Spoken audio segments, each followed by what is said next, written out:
This is how a very first human mission to Mars might just look. A modest craft just out of Earth orbit carrying a small crew. Ahead of them, a hazardous journey some 56 million kilometres in distance. Yeah. And that was actually a real problem. The concept is the work of space scientists from Imperial College London, who considered how a mission might work using existing technologies to demonstrate how we might one day put a human on Mars.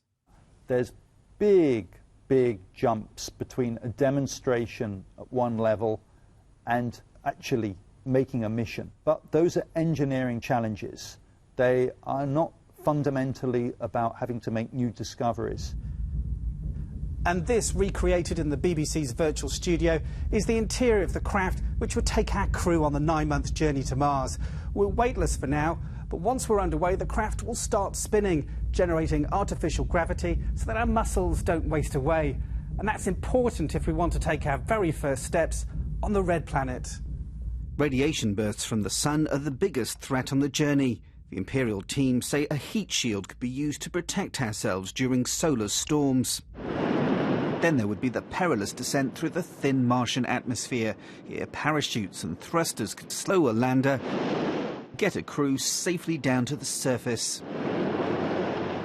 There we could use our eyes and hands to explore the planet.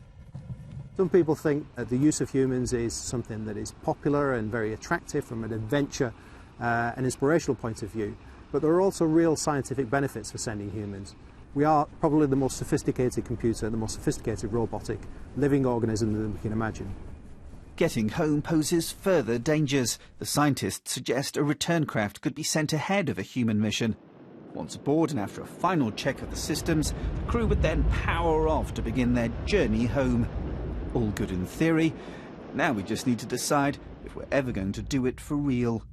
Neil Bowdler, BBC News.